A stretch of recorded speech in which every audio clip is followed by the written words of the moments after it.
Hello guys, thanks for watching. I guess you can probably well, first let me say hello, welcome to Hook Legends, and thanks for watching this video. Guys, it's been a little tricky today. Between the wind and the pollen and my allergies, guys, I've just had a hard time getting out on the lake. But luckily today the wind subsided for a little while, and I was able to get out to an area I wanted to get to. So I haven't posted a video now in about a week and a half, and I need to get something out there. So today, so I'm going to keep it short today, guys. And you're probably not going to see me fishing, with the exception of, well, let me tell you what the problem is, guys. I left the house in a hurry, left one camera at home, came out here, started filming. The other camera this was for. That's why I'm doing this from my cell phone. Now, when I get back, I may or may not have some footage that I'll be able to include in here. If not, guys, I came out a day or so ago, and the wind was so high, I just stayed in the back of the creek. Managed to catch a couple of small fish. Nothing that was photogenic, though. But here today, I went out and caught quite a few fish, guys. The wind, like I said, the wind stopped for just a little while, and I was able to get out there in the middle of the lake. So, I've heard a lot of reports, people saying, well, I just hadn't caught a whole lot of fish out here down here on Lake Talin.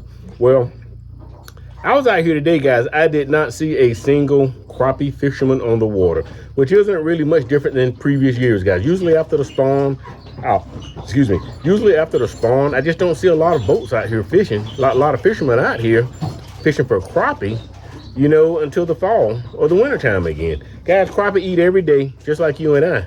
If you get out here, you put in the effort, you do your homework, you can catch some fish.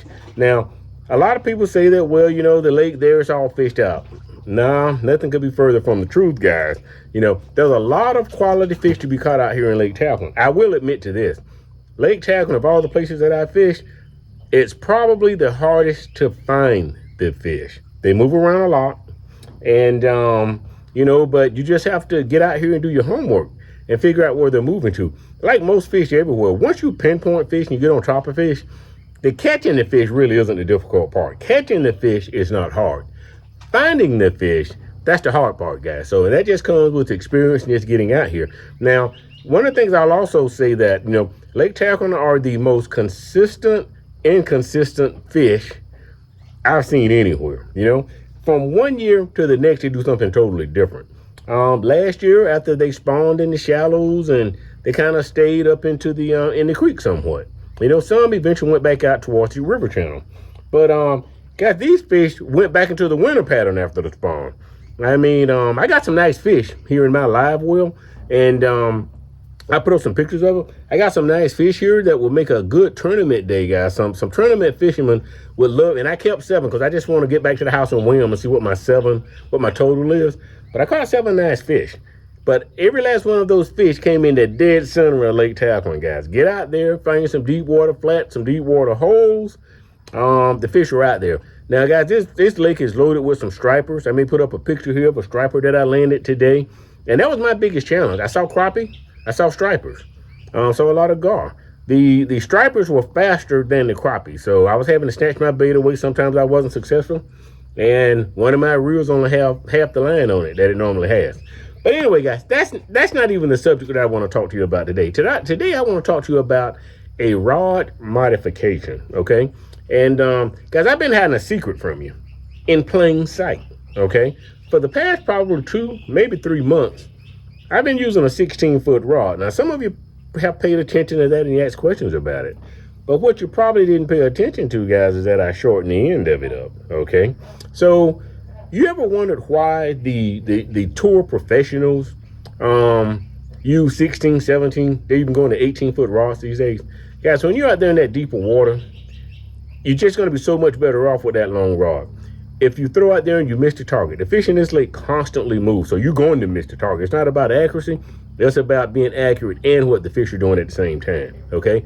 When you throw that bait out there and you miss that target, you're going to need to be able to lift it up and put it right back on the fish without sitting there winding in 15, 20 times to get your line back, to throw it back out there and miss again, okay? I love the 16-foot rod. Now, the 16-foot rod I've been using is an ACC crappie stick trolling rod. You probably already know that. Some of you have went out and actually purchased this rod. Guys, I'm in the boat now, so I can't really move the rod around, but I'm going to take some pictures of it and put up of the modification that I've done to this rod. This isn't a 16-foot trolling rod. The handle, I didn't measure it, but it was pretty long, okay? I may put it up once I get back and measure it. The handle was pretty long, and I'm ambidextrous, so I fish with both hands. I pull fish with both hands. And that rod, moving it around, that extra handle just didn't give me any benefit whatsoever, okay? So what I did, guys, I modified that rod. So now sometimes I hold it on the very end. It gives me the feeling like I'm using one of the old style brim busters when you're sitting there and the fish running off with your bobber and you're reaching out as far as you can holding the end of it. I actually fish like that. It gives me a little bit extra reach. Sometimes I hold the pad in front of the reel, lock it onto my elbow. I did leave enough handle to lock onto my elbow, and it gives me a lot of leverage on the big fish. Now, guys, I use this rod because I kind of went through a change. I don't really go out and try to catch a whole lot of small fish anymore. You know, one of the benefits of live scope is that you can see the fish you're about to catch. Just don't pitch on a small fish, you know. So go out, figure out what a big fish looks like, find the big fish, and just catch big fish. So now with that being said, guys, I also right here, I'm sitting in the boat next to my rods. I have the 16-footer. I also have the 13-foot crossover with some backbone, okay? So if I'm going to be pulling heavier fish in slightly shallower waters, I use that rod. I have braided line on it. So it definitely has its purpose when you want to boat flip the fish. Now the 16-footer, guys, I admit, I'm not boat flipping 2-pound crappie. I wouldn't advise anyone to go around taking 2 and 3 pound fish and trying to boat flip them on these longer rods. I don't use that. But since I'm fishing for larger fish, I use a net. This rod is going to help me get on the fish. It's not so stiff. It's going to rip it out of their mouth. Has a lot of play in it. If you're wondering how tough this 16-foot rod is, once again, I'm going to put up a picture of a striper I caught out here today. Okay, just an hour or two ago. While I was out there crappie fishing, I caught a nice striper and put him in the boat. It's not the first time. I've done it a lot. Also, you know, some of you may or may not know that I caught 7 or 8 FWC certified big fish in the month of February, I believe that was. You know what rod it was on? You got it. The 16-footer, okay? The 16-footer is a nice rod, especially when it's modified the way I have modified it. Now, this rod is not available through ACC Crappie Sticks, okay? So I made sure that, you know, I called Andy up, the owner of ACC Crappie Sticks, and once again, I'm an ACC Crappie Sticks pro, okay? So I called him up and said, hey, Andy, you know, I kind of like that rod. It's fitting my need. I said, but I want to shorten the handle up. Mind if I do that? And he was on board. He said, hey, play with it. Do what you want. Let me know what you think about it. So with his permission, I was able to modify that rod. And I got to say, guys, I love it. I love it. And if you pay attention in these videos now, look for it. Look for that shorter butt rod. And you're going to see that's what I'm using. Now, longer rods, it takes a little bit of a skill set, guys. One of the major things that'll happen is your line will wrap around the end of it out there, but you learn to, when you wind your line up, don't let it hang down real far, and you learn not to shake as much. Otherwise, you're going to get it wrapped up. But like anything, with a little bit of practice, you know, you get better and better at it. So once again, guys, I'm doing this video on a cell phone. So I just wanted to talk a little bit about. I wanted to give you a fishing report. The fishing report down here is good. Get out in some of that deep water, find you some nice crappie. I wanted to talk about the rod modification. I've done that. I've done that already, and I'm going to maybe show you a couple of fish I got back here in the live well, and then I'm going to get out of here, guys. It's the sun's dropping fast, and it's date night with the wife. I got to get back and take my wife out to dinner. So the fish were still biting. I mean, they were biting big time out there when I just left. Right now, I probably could have boated easily another 10 or 15 fish, guys. I mean, if you put the jig on the fish, and when I say put the jig on them, guys, these fish didn't seem to move real far to get the bait. You had to pretty much come, if this is the fish, you had to pretty much come straight down with it just like this. Now, once they saw the bait, I would lift a little bit, and those fish would then start following it. And sometimes they would follow it, you know, up 10, 15 feet before they engage with the lure. So I know I'm jumping around here, but I'm doing this from memory, guys. This isn't rehearsed. Guys, you know, another thing about this long rod is that when you're in 24 foot of water and the fish are way down there about 20 foot deep, you're short of rods. By the time you throw it out and wait for it to get down, and it's really just, you need a long rod, okay? You're better suited with a longer rod. And even then, even with a 16-footer, there's times when I threw it out there, the fish went down, in order for me to reach that fish, I had my rod tip actually underneath the water. So that 16 footer, guys, is a very, very versatile rod. Well, guys, I'm approaching a little bit over 10 minutes here. Talked a little bit longer than I wanted to. I'm gonna add maybe a little bit of video footage in here. I hope some of the footage came out when I pulled up one of these 2-pound beasts out of the lake. But I don't know, doubtful, guys. I once again, I apologize. I wanted to get out here and get you some great footage and get you some live scope footage, but you know, this is just 1 week, one video. I'll be back, you know, so here within the next day or so, I'll be right back out there again. Pay attention to the rod that I'm using, and I go a little bit into the technique. Now, I will talk a little bit before I sign off. One last thing. On that rod, guys, I'm using ACC crappie stick, 6-pound test, the copolymer line. That's what I'm using on that particular reel. And I'm using the Daiwa Tatula, I believe I'm pronouncing that right, reel, okay? I also have on there a rubber stopper on the line, a bead, a tungsten 3/16 weight, and then a bead and another rubber stopper. And then down about 20 inches from that, and I'll take a picture of it and put it up, but down about 20 inches from that, I have a 1/32 ounce jig. Because once again, you've heard me talk about this before. I let that jig drop down, I let the lid come down, the jig is lighter, so it's up here. When I get in the vicinity of the fish, I slowly just lift a little bit my line, and that jig will whiplash right in front of the fish. It comes in just like this. It's gonna whiplash right in front of his face, and they absolutely cannot stand it, guys. They will jump all over. So I'm gonna go ahead and get out of here, and but I'll be back soon, guys. Once again, if you like these videos, do me a favor right now. Please reach up, click subscribe and like, and make sure you click the notification bell so you'll be alerted when future videos are released. Thanks for watching Hook Legends.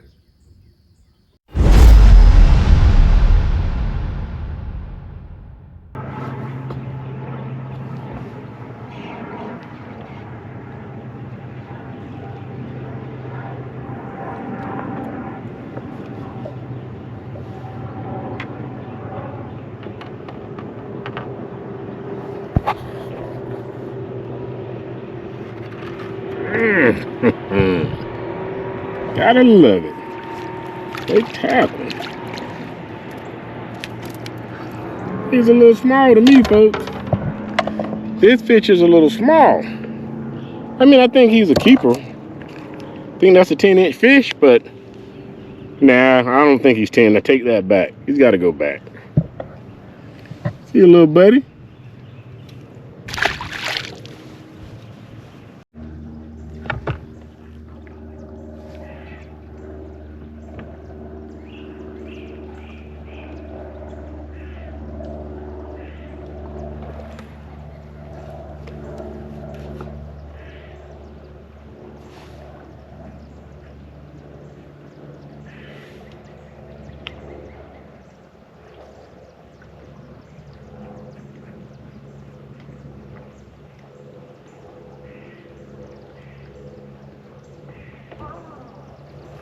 Okay, struck gold on little crappie here.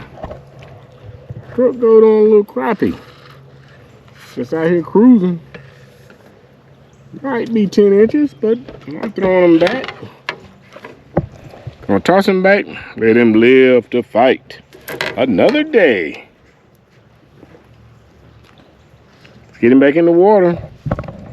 See you in a couple of years, little buddy. Okay, I want to show you this. Okay, I want to briefly show you this setup that I'm using here. So, once again, hope you can see it. But on here I have a rubber bobber stopper, and then a bead, then a 3/16 ounce piece of lead, then a bead, and then another rubber bobber stopper. That's my rig there, guys. Hope you can see it.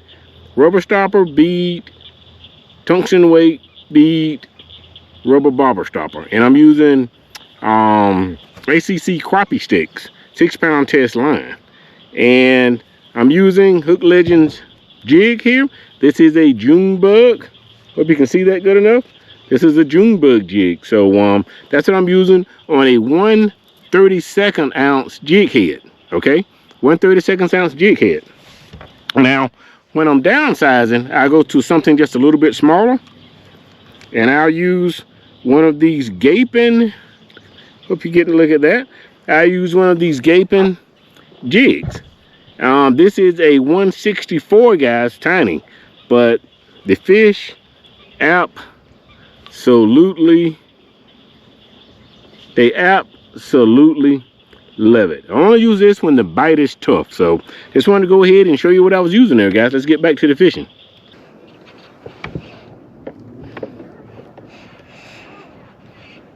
Ooh, look at there.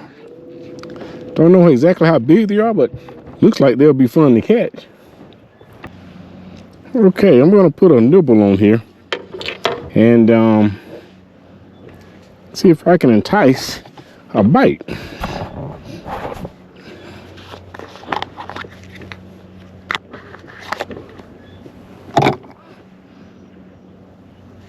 See if I can get a bite. Where did those fish go? There's some right there. Now those just don't look that big to me, but there's some in the area that look pretty nice.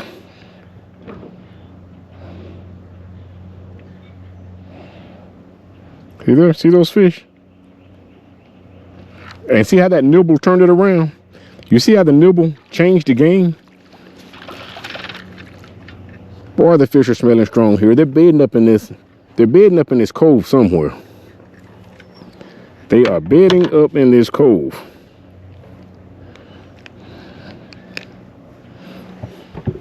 Nice, nice little crappie. See if I can catch something bigger than that, though. See you, buddy. A lot of fish now. I don't know if these are going to be quality fish or not. Probably not. But the only way to know for sure, put them in the boat, sort them out on the top side.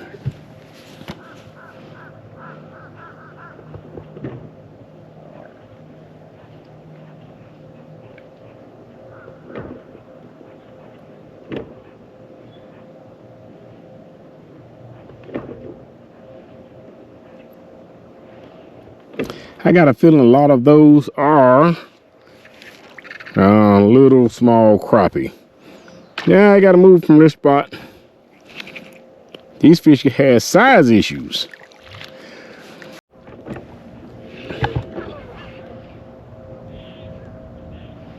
All right there. I just don't know how big those are going to be either.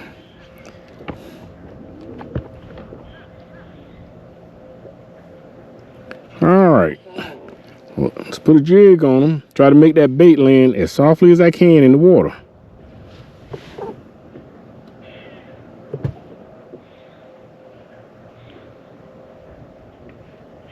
Okay, let's see what we have. Now that fish there is a little bigger, but still that fish is not big enough. That fish is a little bigger, but not big enough. See you later. All right, let's check out this stump here.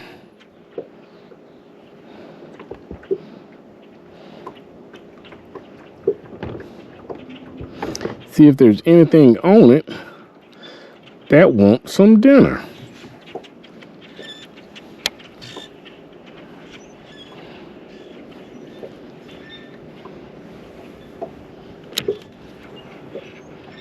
Okay, there's a couple of victims there. Let's see if they want a bite to eat.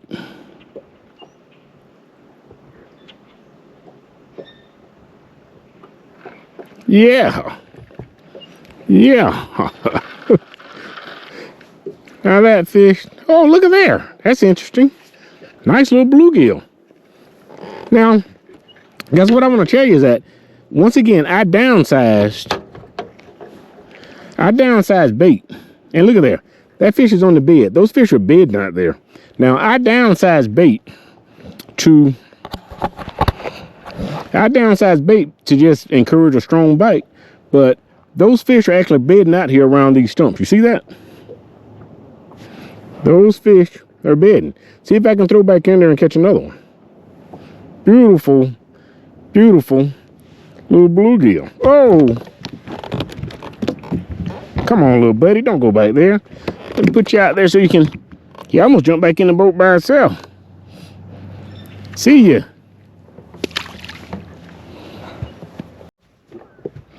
Okay.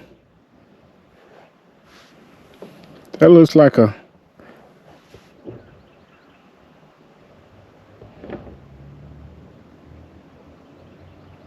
That fish chased.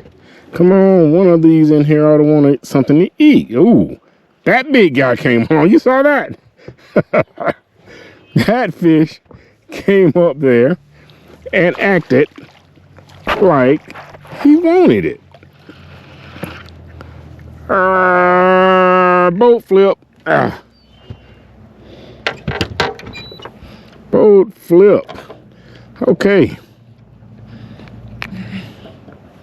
Look at there. I think that's a 10-inch fish. We'll measure that fish up just so you will know. Not a good idea to put a fish in your lap, I guess.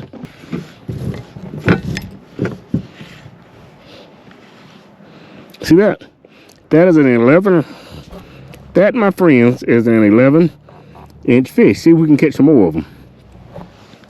Now I'm going to take this fish and put this in the live well for now.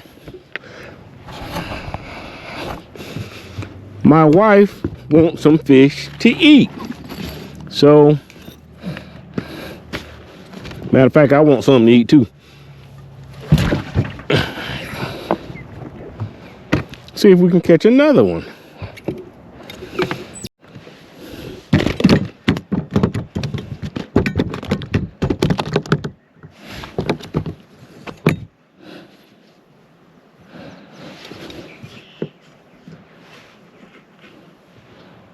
That also is a 10-inch fish. Actually, that's an 11-inch fish. When I say it's a 10-inch fish, it really just means the fish is large enough to keep. Okay? Doesn't necessarily mean it's 10. It means it's more than 10. It's a keeper. Now, sometimes I put the fish in here and then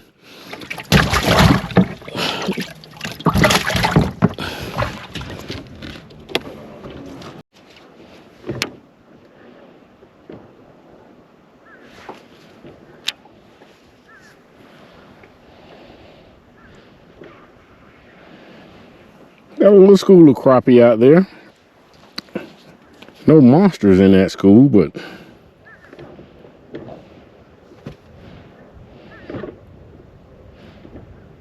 maybe some frying size. Oh, that one nailed it. That one hit with some heart. Little bitty thing, but hit with some heart, folks. Boy, when this fish becomes 3 pounds, it's gonna wreak havoc.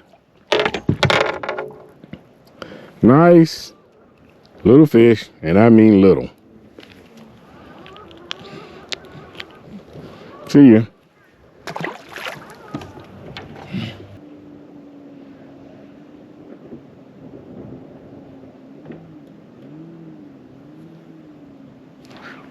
Bingo.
All right, we got a few fishies down there. Got a few fish down there. Let's see. Where's that jig? Right in there.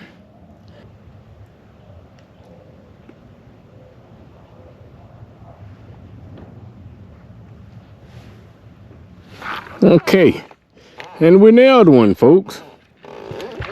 Bluegill. Little bluegill. Not surprised. That's a good thing about going with one of these smaller baits is that the smaller bait will land you all kinds of fish. Now, that one's just a little bit too small for me, even if you frame hard. So, I'm going to try to put him back, guys, but he engulfed it.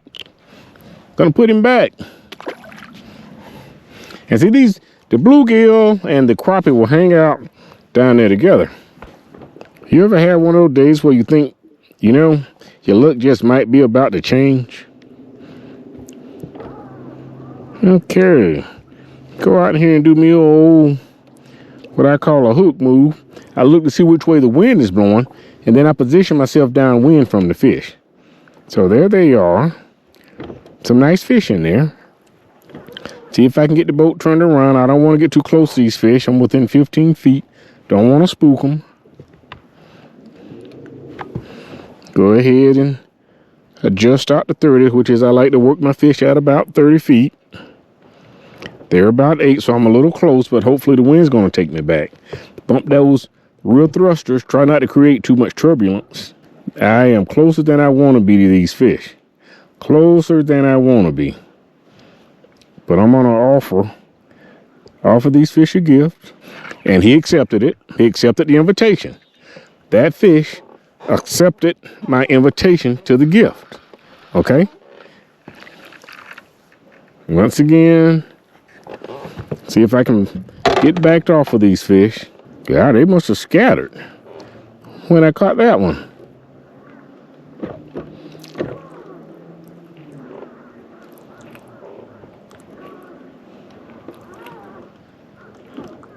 Looked like they went back here behind the boat. Geez, I caught one and the rest of them changed zip codes. Oh well. See if this fish is a keeper or not. Not a big fish, but my wife wants fish. I want to eat some. That fish makes 10 inches, but it's too close for me, guys. He's going back. That fish is going back. See you, young lady.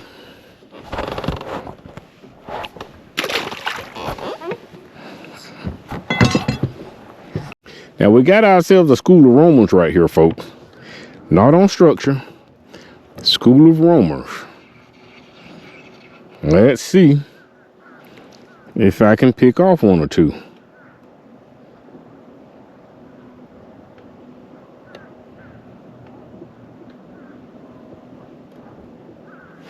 My jig's right here, and there's a follower. There's a follower, folks. There's a follower. Guys, I'm going to make quick work of these fish because while I'm on them, I got to stay on them. You can lose a school of them like that. I always tell people it's more important for you to chase the fish and to stay on top of the school than it is for you to deal with the fish that you got in the boat, okay? Where did that school go? Where are they? They're right there. I can keep them there. I'm going to run over here real quick. That one's a keeper. I'm going to run back here. Throw that fish in the live well. I'm going to run back up here. And hopefully that school of fish is still within my cone view. They are. They're right there. Okay, you see them? Okay, so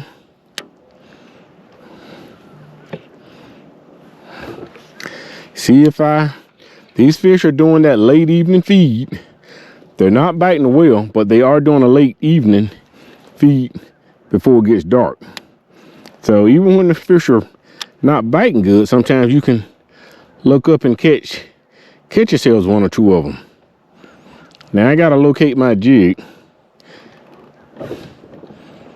These fish keep going around the back of the boat on me, guys. I'm gonna keep them in my view, but I'm backing up with my rear thrust trolling motors. And see, those fish are out there about 22 feet to that side. Now I'm going to try to swing the boat around. I'm going to swing the boat around, but I'm backing it up at the same time using that front one. So that way, you always want to keep them out there in front of you. And I'm going to overcompensate, bump the trolling motor one time that way to stabilize the boat with the fish dead center right off the front. Then I'm going to pitch out there on these fish. Here comes the jig. Now, guys, I'm having a hard time. I got some really light tackle on this jig, but it's right there. I know where it is. I can see it, you know? You just got to take my word for it. It's right in there.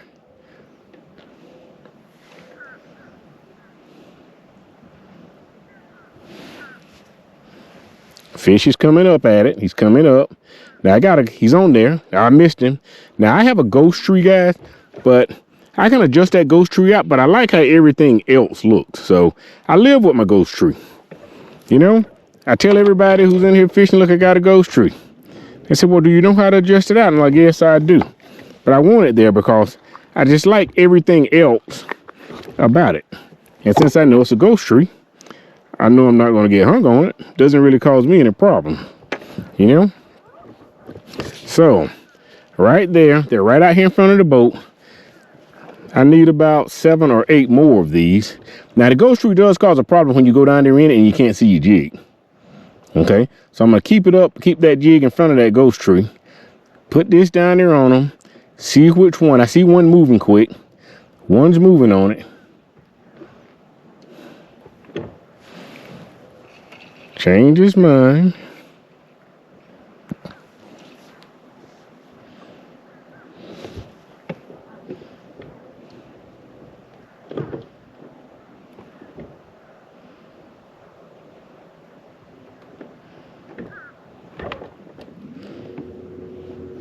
Fish are trying to flank me again.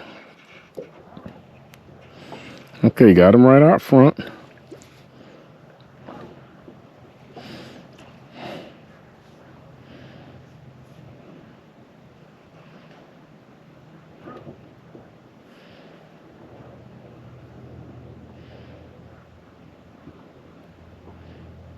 There he comes, here he comes.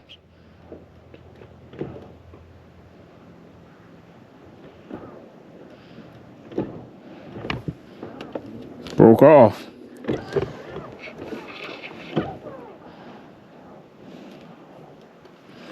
All right, they're out here at 22. I got to go out here and get back on. See them right there at 16? I can reach them from there. I can reach them from there. I'm coming down over here. That dropped in front of them.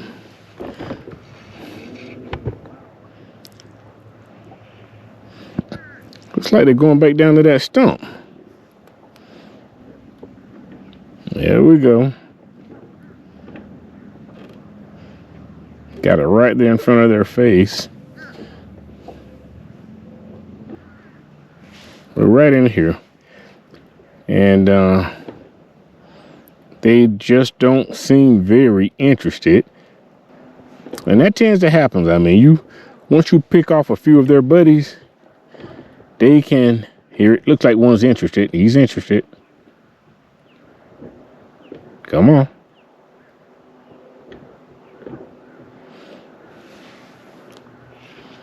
No nibble.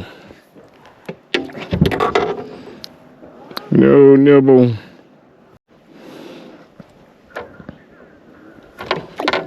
Yeah, got another one here for the live well.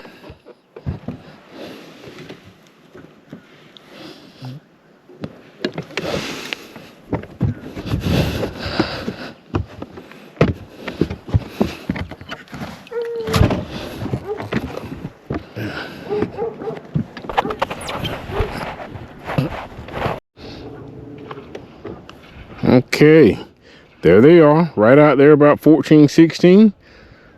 Pump the trolling motor, head in that direction. Once again, they're just open water roaming out there. And remember, the most important thing, stay on top of the school of fish. Don't get so focused on the one you already put in the boat. You know, don't worry about him.